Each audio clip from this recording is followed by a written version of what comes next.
பக்கம் தேர்தல் வரப்போகுது, உங்களுக்கு தெரியும். நம்ம எல்லாரும் ஒண்ணு சேர்ந்து அண்ணனுக்கு ஓட்டு போட்டு கோட்டைக்கு அனுப்புறோம்னா நம்ம தலைவர் வந்துட்டு இந்தியாவிலே முதன்மை மாநிலமா தமிழ்நாட்டை மாத்திடுவார். அதுக்காக அண்ணனோட வீடு தேடி வந்திருக்கோம்.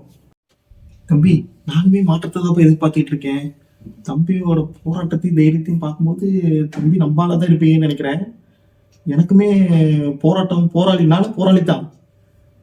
எனக்குமே நம்ம நாடு நல்லா இருந்தா தான் ஊர் நல்லா இருக்கும், ஊர் நல்லா இருந்தா தான் நம்ம நல்லா இருக்கும்ன்ற இதுதான். நான் இந்த தடவை கண்டிப்பா உங்களுக்கே ஓட்டு போடுறேன்.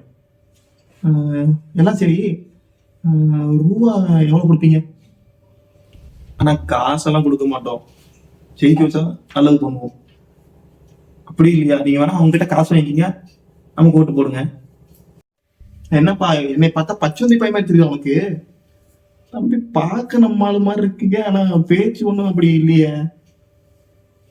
இங்க பாருப்பா, எதிரியா கூட இருந்து போடலாம், ஆனா வாங்கின காசுக்கு நேர்மையா ஓட்டு போடணும். துரோகின்ற பெயர் மட்டும் வாங்கிடக்கூடாது. ஏன்னா இது கூட தெரியல, நீ எப்படி அரசியல் பண்ணி நல்லது பண்ணுவ மக்களுக்கு? ஆனா இப்படிலாம் நீங்க காசு வாங்கிட்டு ஓட்டு போடுறதுனாலதான் அத்தியாவசிய பொருள் விலை ஏறி போச்சு, லஞ்சம் ஊழல் எல்லாமே பெருகி போச்சு. இந்த ஒரு தடவை எங்களுக்கு ஓட்டு போடுங்கண்ணா. தம்பி, இந்த காக்கா ஏறி பணம் எடுக்கிற இந்த கதையெல்லாம் வேண்டாம். தம்பி வேற ஏதோ போராட்டம் போராளின்றீங்க, மாற்று எதிர்பார்க்குறீங்களா சொல்றீங்க, எல்லாமே சரிதான்.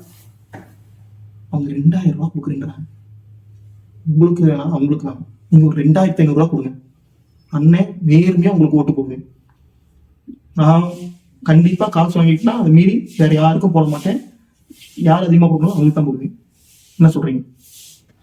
ஆனா உங்க ஜாதி பார்த்தோ இல்ல காசு வாங்கிட்டு தான் ஓட்டு போடுவீங்கன்னா அப்படிப்பட்ட ஓட்டே எனக்கு வேணாம்.